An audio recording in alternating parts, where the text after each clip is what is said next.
5 and he was 6. We rode on horses made of sticks. He wore black and I wore white. He would always win the fight. Bang, bang, he shot me down. Bang, bang, I hit the ground. Bang, bang, that awful sound. Bang, bang, my baby shot me.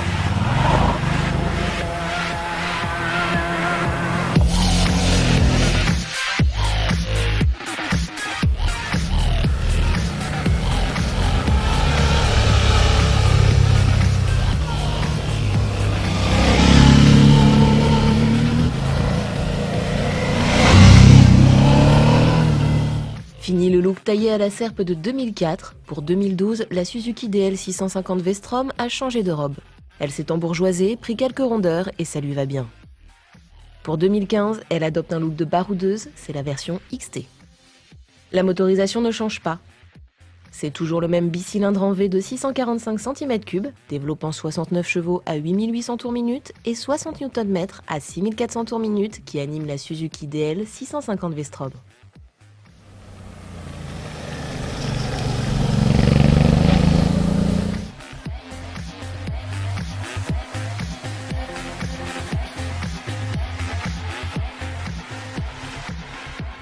Bon alors d'emblée, ce qui est très agréable sur cette moto, c'est la position de conduite. On a le buste assez droit. Le guidon, lui, contrairement à ce qu'on connaît sur la plupart des trails, est pas forcément très large. Ça permet plus de maniabilité peut-être en ville, mais là, sur route, franchement, c'est pas gênant du tout. En tout cas, ce que je peux vous dire, c'est que ça l'empêche pas d'être très maniable là dans les petits virages. C'est vraiment très impressionnant. On s'amuse beaucoup avec cette petite V-Strom 650. C'est franchement, c'est un petit régal. Hein. Ça freine bien, ça prend de l'angle assez facilement. Je suis pas gêné par la monte pneumatique spécifiquement. Franchement, ça va, ça tient le pavé quand même. C'est plutôt agréable, quoi. C'est plutôt confortable. C'est typé confort. Hein. On a pas mal de débattements sur la suspension. Elle est réglable, donc bon, si on est à deux, il n'y a pas de souci. On sera plutôt bien. D'ailleurs, en duo, elle est assez agréable. On sent pas forcément le passager. Ça dénature pas totalement la maniabilité de la moto. En revanche, ce que je peux vous dire, c'est que en termes de moteur, bon, ça pourrait être plus expressif, mais enfin, ça fait le job, hein, comme on dit. C'est-à-dire que c'est quand même assez rempli dans les à bas régime, ça monte, ça prend des tours, ça pourrait être plus explosif, mais franchement, là pour se balader comme ça sur de la belle route, c'est vraiment une grosse régalade. Hein. Ça pourrait être plus sportif, mais c'est typé confort et ça lui va plutôt bien. Ça en fait une voyageuse prévenante, agréable et avec laquelle on peut s'imaginer quand même rouler très loin. C'est assez surprenant pour un 6,5, mais vraiment ça fait le job, quoi.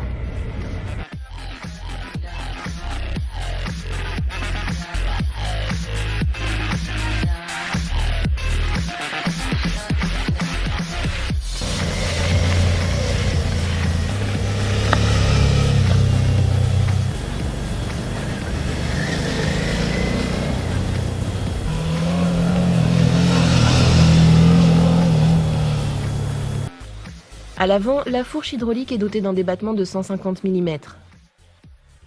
À l'arrière, elle jouit d'une bonne suspension réglable en précharge sans outils, grâce à une molette très facilement accessible. Pour parler des choses qui fâchent, la clé pourrait être plus compacte et les poignées de maintien sont placées trop en arrière. Le passager serait plus rassuré si elles étaient plus en avant. En revanche, le tableau de bord est bien lisible. Il fait la part belle au contour analogique, mais les informations rassemblées sur l'écran numérique, comme la vitesse, le rapport engagé, la jauge à essence, les tripes et autres sont bien là. Le pilote comme le passager dispose de repose-pieds recouverts de caoutchouc très confortables. On notera également la présence d'un point d'ancrage pour une sangle ou un tendeur par exemple.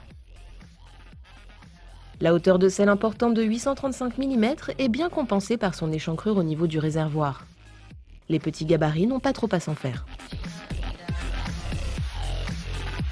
Le freinage est confié à un simple disque de 260 mm à l'arrière et un double disque de 310 mm pincé par des étriers double piston à l'avant. Le V-Strom dispose en outre d'un ABS Bosch de série. La version XT de la V-Strom 650 est reconnaissable instantanément.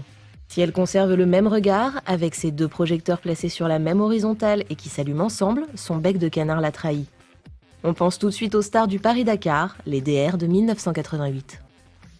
Un sentiment renforcé par la présence de série, de pare-main, d'un sabot moteur et de magnifiques jantes DID à rayant tout aluminium. Pour plus de simplicité à l'usage, la jante arrière de 17 pouces et la 19 pouces de l'avant sont chaussées de pneus tubeless. Des Bridgestone Trailwing TW qui n'ont pas démérité lors de cet essai grand format. En effet, nous avons pu faire sortir la V-Strom XT des sentiers battus grâce à la complicité d'un ouvreur de renom. La doublure de James Bond au cinéma, le cascadeur Jean-Pierre Goy.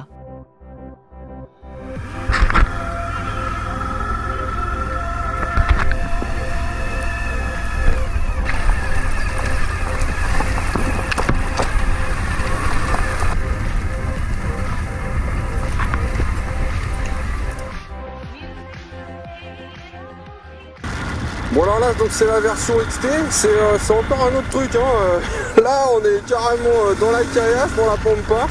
Première vraiment grosse surprise, c'est la monte pneumatique. Je pensais que ça serait complètement à la ramasse, pas du tout. Franchement ça tient même étonnamment bien. Bon faut dire on a l'ABS hein, donc on a un petit peu moins peur aussi sur les freinages. On peut même freiner de l'avant gaiement, ça marche. Ça met un petit peu plus longtemps mais ça marche quand même, ça freine. Et par contre ce qui est très surprenant c'est dès qu'on commence à attaquer un petit peu, ça le fait. Moi je suis vraiment très surpris en fait par cette moto qui s'avère être en plus d'une routière sympa et prévenante. Et ça s'avère être une moto qui est très agréable dans les chemins, de la caillasse qui glisse sous les pneus, pas de problème, ça encaisse. Et alors ça encaisse même au niveau de la suspension, c'est très impressionnant quoi. Je pensais qu'on allait tout casser. Pas du tout, ça passe partout, c'est absolument génial. Et franchement on s'amuse vraiment beaucoup au guidon de cette petite V-Strom. On va le dire, c'est petite aventurière. Voilà, ça fait plaisir franchement. Oh vache, là c'est du hard là.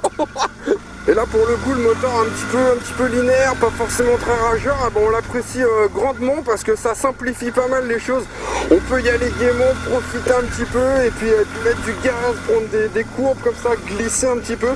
On se fait pas peur, vraiment c'est très sympa quoi.